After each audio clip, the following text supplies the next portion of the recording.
utata isifundisi nomama oJeffrey Mazwi kotata nomme nomlisela nomthinjana nesana lezinto ngene kosigaba ngotata bazana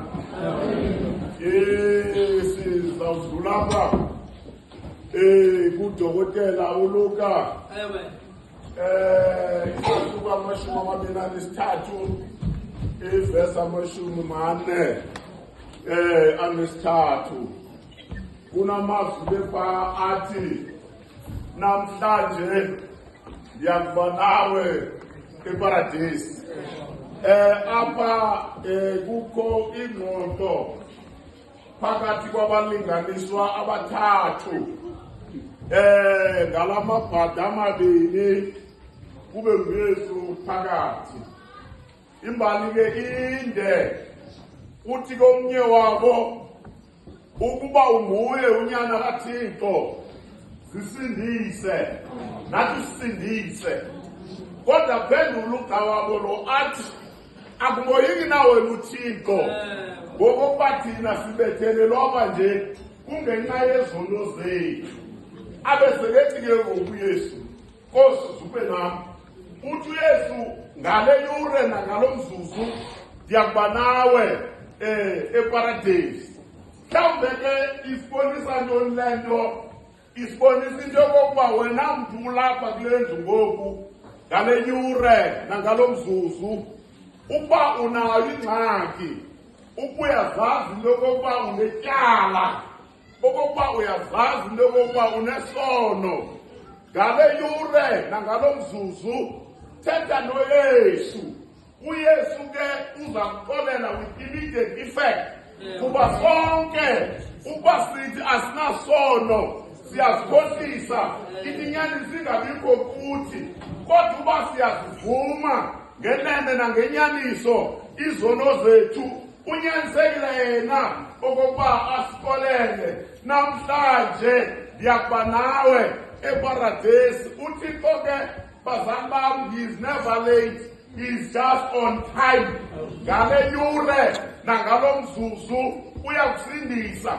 Ukuba wena uyasikelela into yokokuba yamkela uYesu oyimbambi nomgqibelelisi wobomi bethu. Sithi ngale yure nangalomzuzu sijonge esiphambanweni kwinyoka yobhethu kuba uYesu uze kusindisa. Ithi imbali bekukho idonga phakathi komntu noThixo.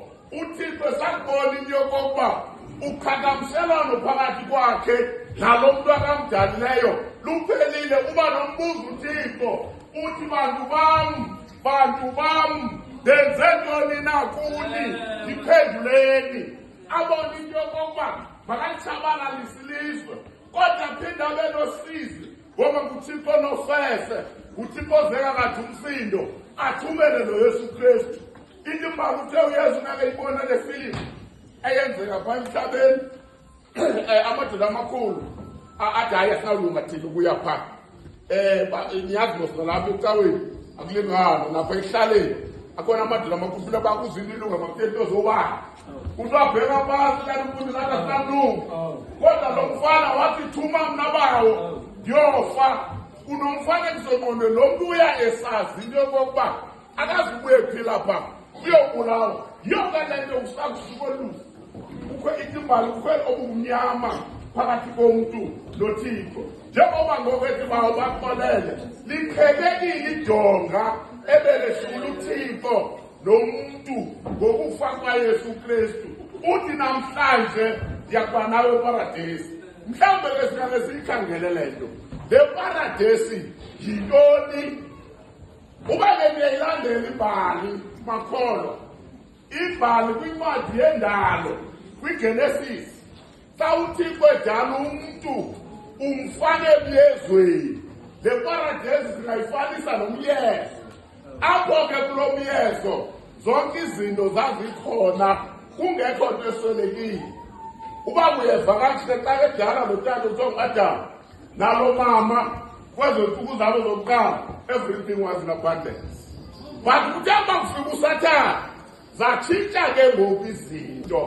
Now isathane ke ngokufika kotshintsha le paradise yaba bantu abadalwe nguThixo waqala ke ngoku lo mhlaba. Singathi ke ngokuphikisana neparadise apho kukho ulonwabo. Uke wathi udade apho wathetha ngoxolo. Ingabe wena ngokuhleli kwesi situlo uzibonela?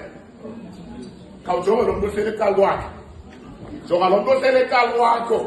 Uzibuze into yoba umxolele na.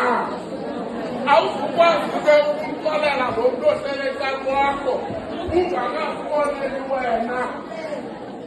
Awuzukwazi ukumxolela lo muntu ohleli eqala kwakho ungakazikoleli wena. Ithi ke ngoku loo nto uba ukazikoleli, forget about paradise.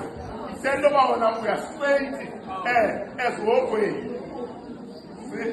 Sithi ke le paradise kuye sathetha ngayo yindawo apho kungekho zintlungu, apho kungekho zintisi, apho kungekho zinyembezi, apho kulolonwabo, uluthando, uluxolo. Sithi ke apha eMoravi xa sikhapha ke abantakwethu isihlobo nezalamane ezisandulele, athi umfundisi masikhulu 447 kuba ke sithatha 447 verse 5.